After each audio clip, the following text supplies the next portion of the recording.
नमस्कार, स्वागत है आप सभी का। हम पढ़ रहे थे हमारा चैप्टर सेकेंडरी एक्टिविटीज़।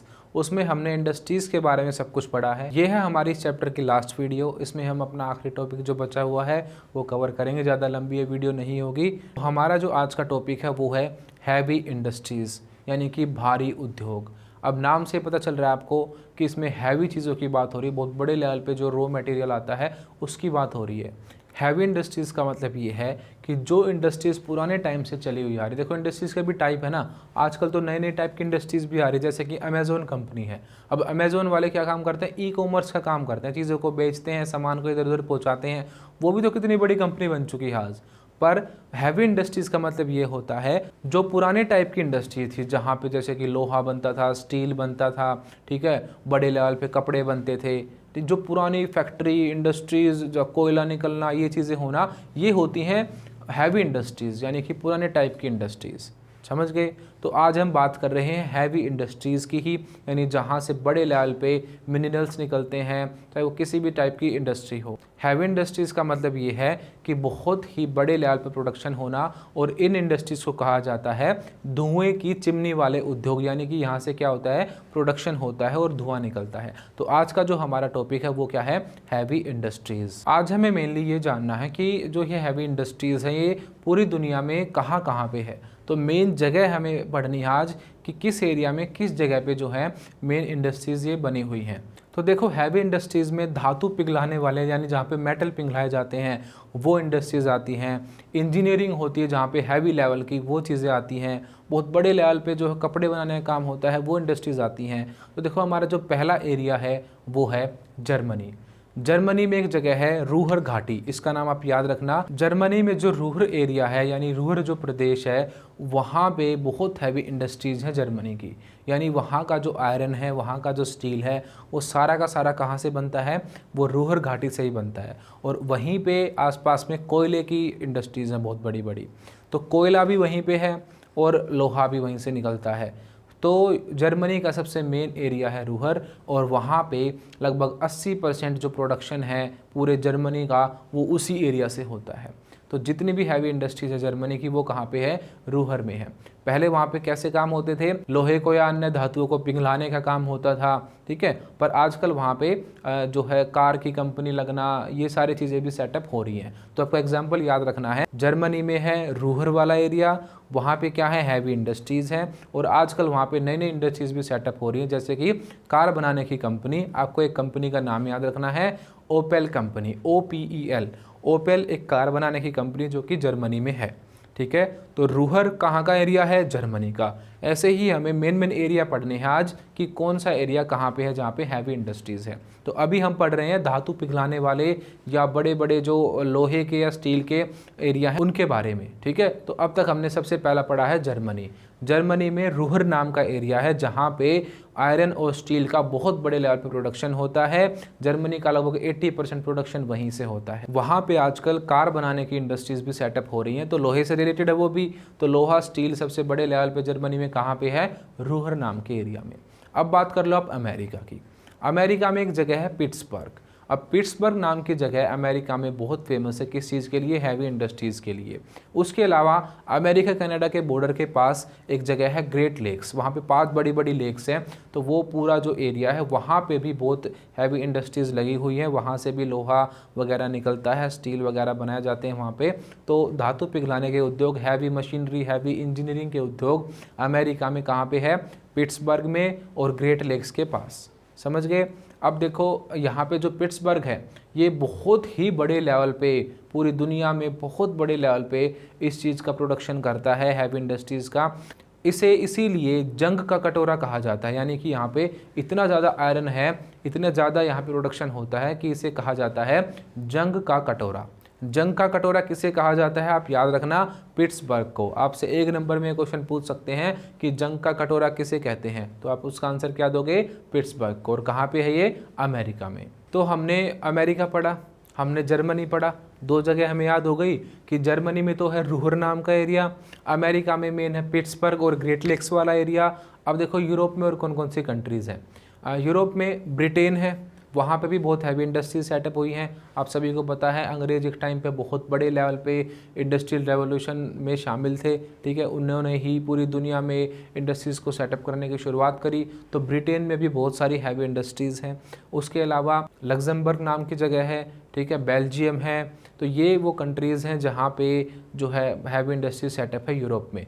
उसके अलावा रशिया है, रशिया में मॉस्को और सेंट पीटर्सबर्ग, ये 2 जगह है जहाँ पे हैवी इंडस्ट्रीज़ लगी हुई हैं।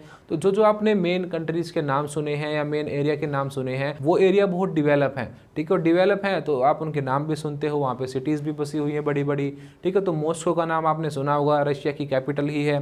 तो रशिया में 2 जगह हुई, सेंट पीटर्सबर्ग और मॉस्को। ये दोनों ही बहुत डिवेलप एरिया है रशिया के, क्योंकि यहाँ से क्या होता है, हैवी इंडस्ट्रीज़ लगी हुई हैं, यहाँ से प्रोडक्शन होता है, यहाँ पे पैसा है। तो यूरोप के हमने कौन कौन से देश देखे, ब्रिटेन है, लग्जमबर्ग है, बेल्जियम है, रशिया है, और जो हमने जर्मनी पढ़ा था, जर्मनी भी यूरोप का ही एक देश है। पर जर्मनी बहुत इंपॉर्टेंट है हमारे लिए, जर्मनी का रूरल एरिया जो है, क्योंकि पूरी दुनिया में ये फेमस है, इतने बड़े लेवल पे यहाँ पे जो है प्रोडक्शन किया जाता है। उसके बाद आप देखो जापान में, जापान में 2 शहर बहुत फेमस हैं। एक तो है नागासाकी, जहाँ पे एटम बम ले रहा था अमेरिका ने, और दूसरा है टोक्यो। तो टोक्यो और नागासाकी ये 2 वो सिटीज़ हैं जहाँ पे वहाँ पे बहुत बड़ी हैवी इंडस्ट्री सेटअप की गई हैं। उसके बाद चाइना में देख लो, चाइना में वुहान और शंघाई, ये 2 एरिया हैं जहाँ पे ये हैवी इंडस्ट्रीज़ हैं। वुहान के बारे में आपको पता होगा, कोरोना की शुरुआत वुहान से ही हुई थी। तो शंघाई और वुहान चाइना में ये 2 मेन एरिया हैं जहाँ पे उन्होंने अपनी हैवी इंडस्ट्री सेटअप कर रखी हैं। अभी क्यों इस एरिया में सेटअप हुई है, क्योंकि यहाँ से रॉ मटेरियल मिलता होगा, यहाँ पे नेचुरली चीज़ें पाई गई होंगी, ये समझे। तो पूरी दुनिया में जो मेन जगह है वो मैंने आपको बताई है। अब आपको इंडिया की भी पता होनी चाहिए, इंडिया में कहाँ पे हमारी हैवी इंडस्ट्रीज़ हैं, यानी कि कहाँ पे लोहा, स्टील, ये चीज़ें बनती हैं। तो इंडिया में है दुर्गापुर, भिलाई, राउरकेला, बोकारो, जमशेदपुर और विशाखापट्टनम। ये इंडिया में वो एरिया है जहाँ पे हमारा स्टील, हमारा आयरन, ये चीज़ें हमें मिलती हैं, हम बनाते हैं, बहुत बड़े लेवल पे प्रोडक्शन होता है और पूरे इंडिया में सप्लाई करते हैं। इंडिया में ही नहीं, पूरे वर्ल्ड में भी हम सप्लाई करते हैं, ठीक है। तो हमारी इंडस्ट्रीज जो हैं वो इन सिटीज़ में है, इस एरिया में है, आप इसको याद रखना। जमशेदपुर जो है वो टाटा का ही बसाया हुआ है, उन्होंने ही वहाँ पे जो है अपनी इंडस्ट्री सेटअप की थी सबसे पहले, ठीक है। तो जमशेदपुर हुआ, भिलाई हुआ, राउरकेला हुआ, दुर्गापुर हुआ, उसके अलावा विशाखापट्टनम हुआ। ये मेन हमारे एरिया हैं जहाँ पे हमारी हैवी इंडस्ट्रीज़ सेटअप हुई हैं। तो इनको आपको अच्छे से याद रखना है। ये थे हमारे धातु को पिघलाने वाले उद्योग। अब हमें एक छोटा सा टॉपिक और पढ़ना है, वो है वस्त्र के उद्योग, यानी कि कपड़े वाले उद्योग। आपको देशों के नाम याद रखने हैं। देख लो एक बार मैप में कि कौन कौन से देश हैं। सबसे पहले तो हमारा इंडिया है, टॉप पे आता है इंडिया सूती वस्त्र में। अगर कॉटन वाली चीज़ों की हम बात करें तो इंडिया सबसे बड़े लेवल पे प्रोडक्शन करता है। तो अगर हम कॉटन पैदा करने की बात करें तो कौन कौन से देश हैं, सबसे पहला है भारत, उसके बाद है चाइना, फिर है अमेरिका, उसके बाद है पाकिस्तान और फिर है इजिप्ट। ये 5 कंट्रीज़ ऐसी हैं जो कि बहुत बड़े लेवल पे कॉटन को प्रोड्यूस करते हैं। और जो ब्रिटेन है वो पूरी दुनिया में कपड़े बनाने का काम करता है। तो कॉटन पैदा करने का काम इन कंट्रीज़ में सबसे ज़्यादा होता है, इंडिया में, चाइना में, अमेरिका में, पाकिस्तान में और इजिप्ट में, ठीक है। इनको याद रखना आप। उसके अलावा प्रोडक्शन का काम ब्रिटेन में सबसे ज़्यादा होता है, वहाँ पे चीज़ें बनाई जाती हैं, वहाँ कपड़े बनाने की फैक्ट्रीज़ बहुत ज़्यादा हैं, ठीक। तो अंग्रेज जो है जब वो भारत पे राज करते थे उस टाइम से ही वो इस इंडस्ट्रीज़ में घुसे हुए हैं, इसीलिए आज के टाइम पे वहाँ पे बहुत बड़े लेवल पे कपड़े बनाने का काम होता है। ब्रिटेन और उसके आसपास के जो देश हैं वो कपड़ा बनाने में बहुत आगे हैं। ये आप ये मान सकते हो, पूरी दुनिया में जितना भी कॉटन पैदा होता है ना, उसका लगभग 50% से भी ज़्यादा कहाँ पे जाता है, यूरोप में जाता है कपड़ा बनने के लिए। तो इतनी बड़ी इंडस्ट्रीज़ हैं वो।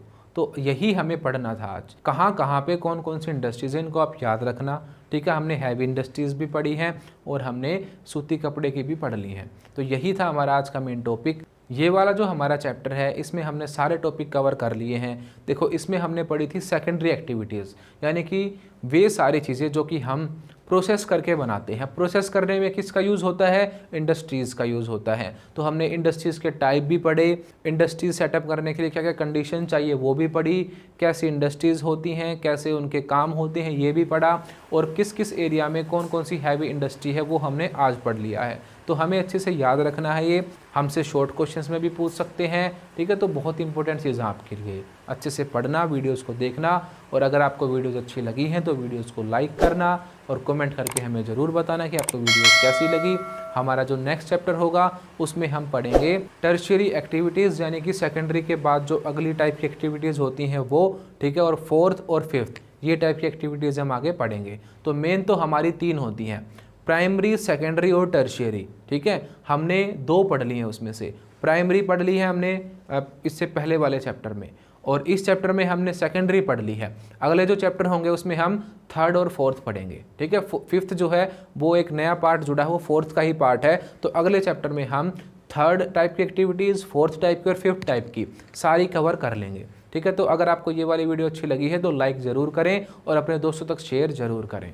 अगर आपको ज्योग्राफी के हैंड रिटन नोट्स पीडीएफ चाहिए तो हमें इस नंबर पर व्हाट्सएप करें। आपको सिंपली इस पर 12th ज्योग्राफी नोट्स लिख के मैसेज सेंड करना है। आपको नोट्स बहुत ही नॉमिनल प्राइजेस पर मिल जाएंगे। अगर आप अदर सब्जेक्ट्स के भी चाहते हैं तो आपको 12th लिख के आगे वो सब्जेक्ट मेंशन करना है। जैसे आपको हिस्ट्री की चाहिए तो 12th हिस्ट्री नोट्स, पॉलिटिकल की चाहिए तो 12 पॉलिटिकल नोट्स लिख के मैसेज सेंड करना है। And other details you will get on WhatsApp. Thank you.